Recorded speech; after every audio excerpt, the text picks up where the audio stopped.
escenarios posibles son múltiples: desabastecimiento y saboteo, guerra mediática, guerra psicológica, conflictividad social, amenaza de saqueos, guerra tecnológica, infiltraciones, deserciones, atentaciones y eliminaciones selectivas que lleven a la intervención directa, como ha sido Granada, Panamá, Irak, Libia, Ucrania, Siria, o lo que se propone electoralmente ahora: controlar la Asamblea Nacional para luego ir a un revocatorio en el 2016, el peligro de un golpe de Estado, de un estallido social, conflicto armado con países vecinos, magnicidio, neutralizar incluso al gobierno.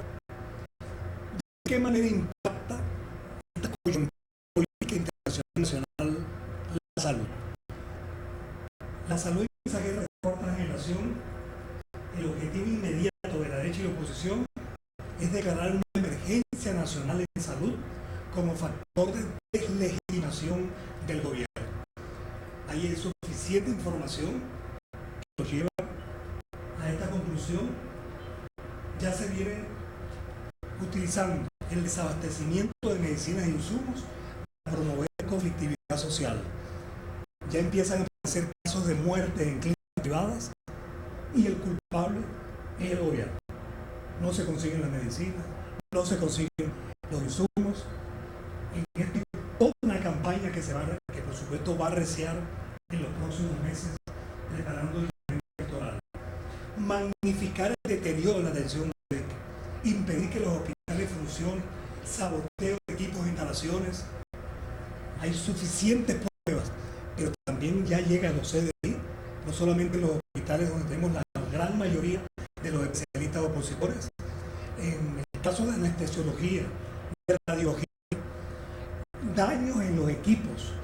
Cada vez más se nos presentan daños en los equipos en muchos hospitales en el país. Aprovechar nuestra debilidad en especialistas. Afortunadamente, cada vez más estamos los mismos formándolos como especialistas. Se acaba de anunciar 3.000 que van a hacer especialidades en los distintos hospitales del país, además de los que ya estamos formando en Cuba. Pero esto evidentemente difícilmente encontramos un hospital en el país donde la mayoría de los especialistas no sean opositores, y en muchos casos opositores o guarimberos.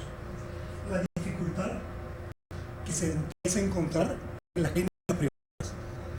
Tenemos 13 millones de venezolanos que tienen seguros HCM o autoadministrados, y son seguros pagados por el gobierno. Son seguros que estamos financiando nosotros. Pudiéramos decir que estamos financiando la privatización del sector de salud. Allí la magnitud y la gravedad de este tema. Como ven, la conflictividad laboral de los gremios. Atención con los micros. Se está haciendo una labor en todo el país de captar médicos comunitarios para provocar conflictos. Se están lanzando propuestas a nivel de los médicos comunitarios señalando que tienen que revisar sus salarios, beneficios adicionales para provocar conflictos en distintas partes del país utilizando a los médicos comunitarios. Por supuesto, dividirnos y fortalecer la oposición sanitaria. Esto es una guerra. Estamos en guerra. Y ganar la guerra exige saber quiénes son nuestros enemigos externos e internos.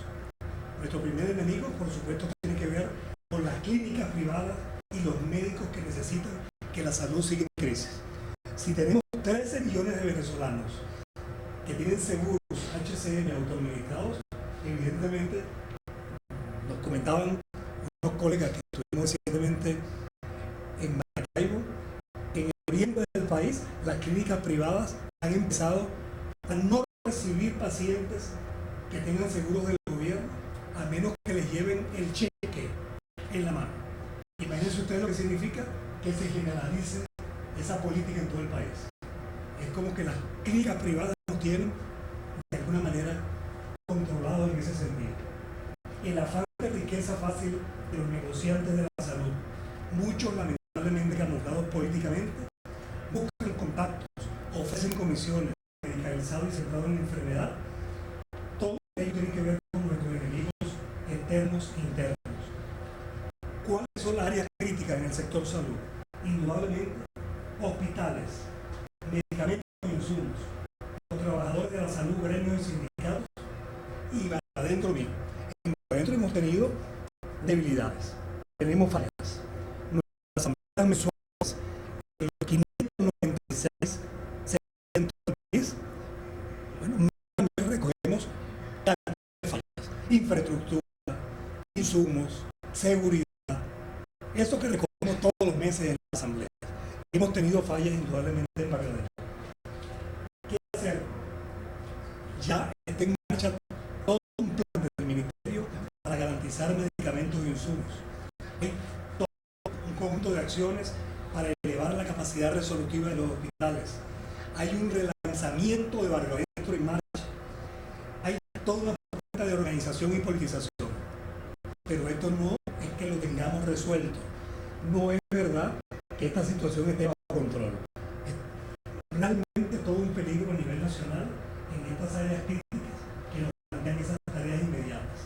El objetivo, fortalecer el Sistema Público Nacional de Salud, construir soberanía sanitaria, colocar al pueblo.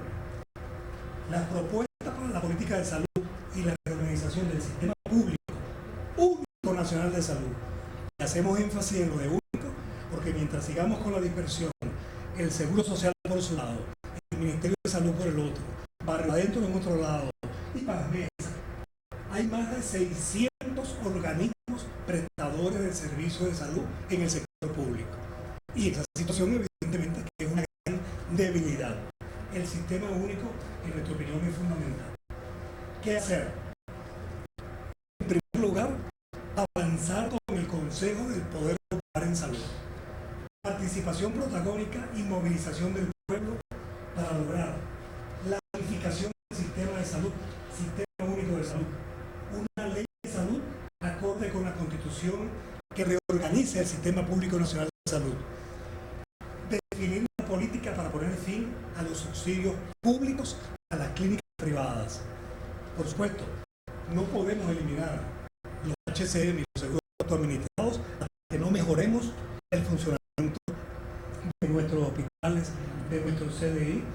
Hay hospitales que son ejemplos. El cardiológico infantil es un ejemplo a nivel internacional. O el hospital Coromoto en Maracaibo funciona mejor que una clínica privada de lujo. Si tenemos ejemplos extraordinarios.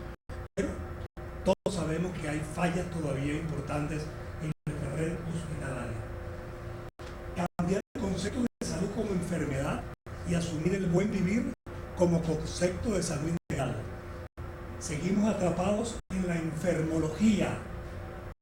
Estamos dedicados a atender enfermos. Es como atender la enfermedad y la muerte.